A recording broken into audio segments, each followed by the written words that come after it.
Alright, so let's talk about 240 days of studying French. So you might notice I'm not talking in French this time. Last month I did talk in French for the video, and as cool as that was, the purpose of these videos is not to show off any ability. I don't think I have much ability to show off.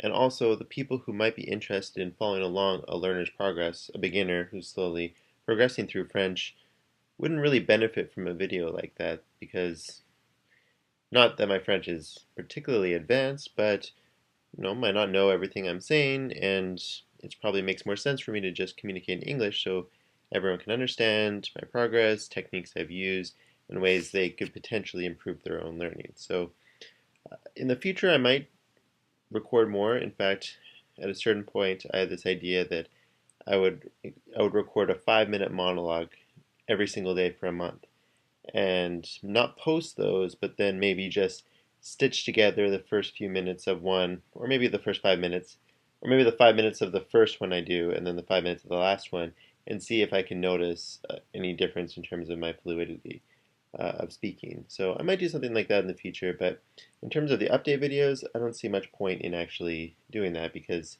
in French, because the point is to help learners who don't know French really well yet. And also, I can communicate my ideas more precisely in English. In the future, of course, I want to be able to speak just as well in French as I can in English, but today is not that day. One thing I also going to say is that I'm not going to post 30-day updates anymore moving forward, mostly because I'm at the point where significant improvement is not measured in months anymore. It's more measured in multiple months, maybe every 2 or 3 months. And because, at the very first month it was exciting. I learned how to learn a little bit, learned how to use the flashcards, learned a bunch of vocabulary, was playing around with grammar and stuff, and Anki and stuff was all very exciting. But after, every month it felt like I was learning something new and had something else to share.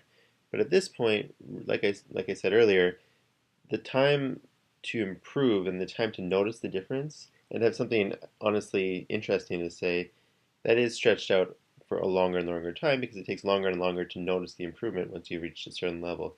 And I think that's more or less where I'm at. Because again, even though I'm at only kind of an early intermediate level in my estimation, you can have your own opinion on that, I guess. Um, it's hard to measure, like day by day. Certainly, you would never see a difference. I mean, of course, I'm always learning new vocabulary, always learning new grammar, always reading more, listening more. So I am actually improving day by day, but you can't notice it even on the scale of even a month, I would say. Maybe some kind of objective measurement could measure it, but it's not very interesting for a video. So moving forward, I don't think I'll be posting every month anymore. Maybe I'll be posting after specific milestones because right now I'm very close to finishing studying The Little Prince. As you can see, this is an image from one of the pages about the baobab trees that vex the little prince. And once I'm finished that, I'm going to create a video talking about using the Little Prince as a way to study French or other languages, I guess. So when I do that, so when that's finished, I'll probably make a video talking about that experience, just kind of like I did the 6 month video about my experience with Fluent Forever and that methodology. I might also do a video, say, at the year mark to kind of see like what have I learned over the course of a year because I think that's interesting. A year is a very specific milestone, it's a specific amount of time, so it might be useful to think of how much did I actually learn over the course of a year. But I don't find it any more motivating to do a video every month anymore, and I don't really have any much more to share is the main thing because I can talk and talk and talk, but in reality, if I don't have anything else additional to say, it's not very useful for anyone. In fact, I would say the more these videos have gone on, the less and less useful they have. But it is interesting as kind of an audio diary of someone's experience going through the process. But like I said, I feel like the more this goes on, the less interesting each subsequent video is. But like I said, once I've done something notable, like finishing a novel or 1 year mark or something like that, then of course I'll talk about that process and that experience so that people can benefit perhaps from my experience. But until those situations, I don't think I'll be doing a 30-day update anymore. So, oh well. Anyways, so like I said, I'm very close to finishing The Little Prince. I'll be talking about that in the coming, probably next week or two. I'm about, in this PDF, it's a slightly different page numbers than, say, the published one that I have as well. But I think I'm on roughly page 98, so I have about 5 pages left of the book, which is not a lot. I've actually listened to the audiobook. Uh, see, the last page is 105, and I'm on 98, so 7 pages, I think. Um, and I've actually listened to the audiobook to the very end, but of course my vocabulary wasn't good enough, and because I haven't really studied the sentences, I don't. Sorry if this is spoiling the ending. Maybe I'll go back to the beginning. Um, because I haven't studied the sentences and my listening comprehension isn't quite good enough. I couldn't quite understand everything, but I can understand some of it. But I don't think I think I kind of missed the poignancy and the beauty of the ending as a result. So it'll be exciting to actually learn the vocabulary and truly understand it, which has been kind of my experience overall with this book, because this book is not about the plot. It's about the beauty of the language and the ideas inside of it. It's not like a detective story that you just want to know how it ends, even if you don't know precisely every single sentence. But I'll talk more about that once I finish the book. Briefly, if you're curious about my Anki statistics, so for the last month, uh, like normal, 7,550 cards, 4,355 notes, which translates to about 3,250 words. And in case you're curious how I actually figured that out, the problem is that I used to assume that the notes was equal to the new words. But of course, I have a lot of repeated words like anytime I have an infinitive version of a verb, I always have a new card to link the new verb conjugation to that old infinitive version. So that whenever I see a verb conjugation, I'm always very aware of what its infinitive form is. I'm not sure if that's I find that helpful to kind of help make these connections in my brain. So the problem is, how do you actually separate all those repeated cards from the notes that represent unique words? And the way I do it, in case you're wondering, is I go to Browse or Parcourir, and the way to do it is so basically I have one form here that says make two cards, yes, blank, no. And when I so basically, if you find out all the cards that don't have two cards with the note, that means that that card is not a unique word, almost always. Because if it's a unique word, I would always have two flashcards for each unique word, which means that if I can find out how many cards don't have a reciprocal card, then I'll find out all the cards that I can subtract from my note total.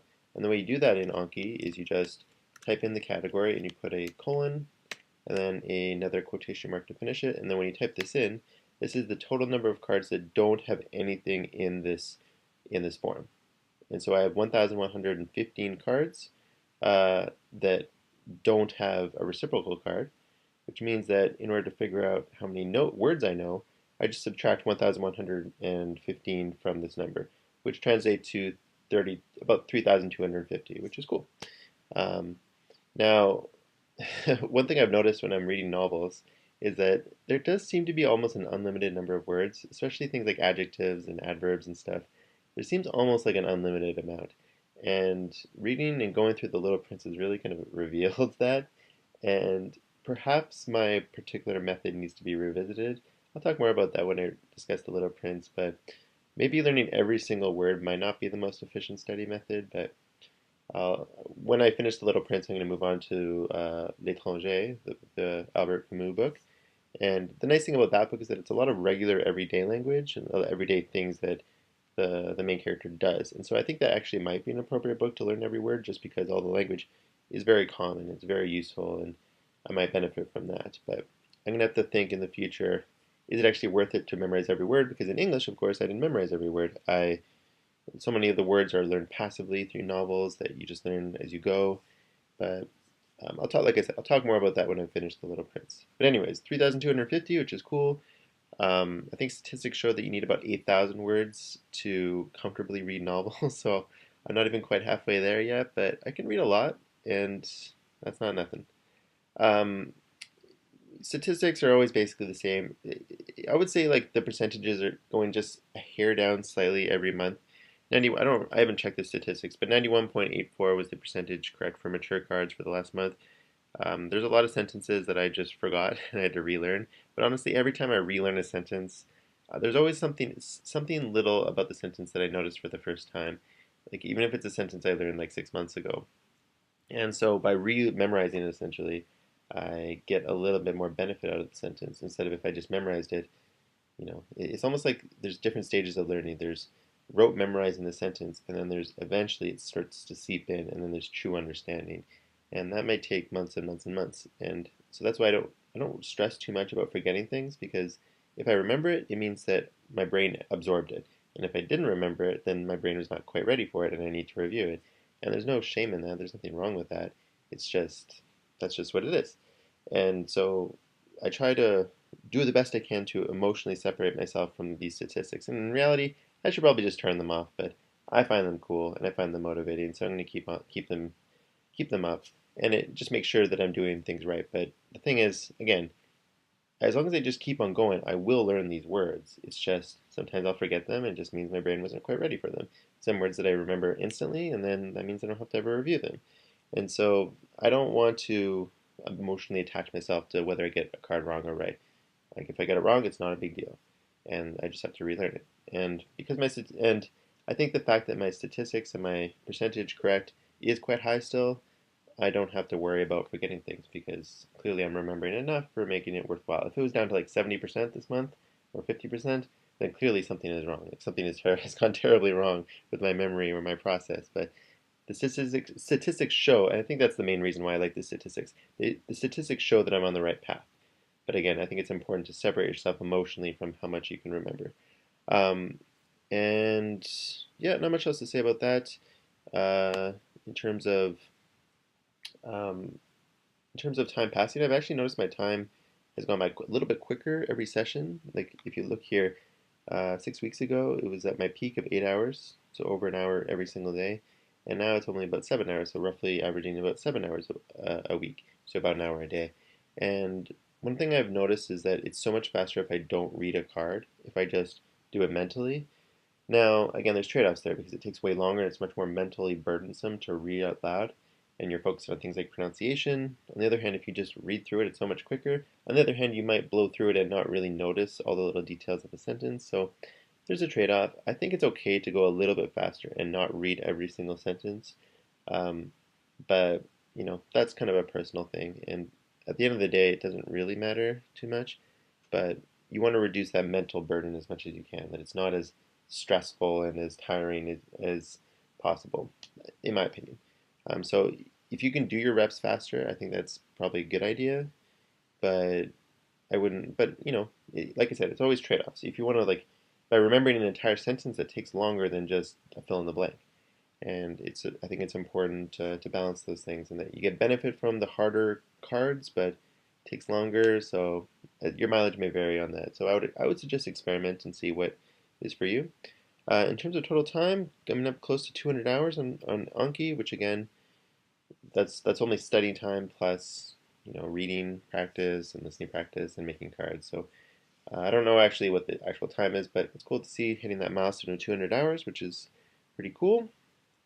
Um, and yeah, not much else to say about the statistics.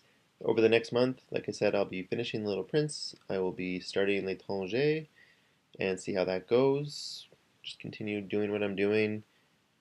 Eventually I'll get to a point where the sheer number of words that I don't know will become less and less, but we'll see how that goes.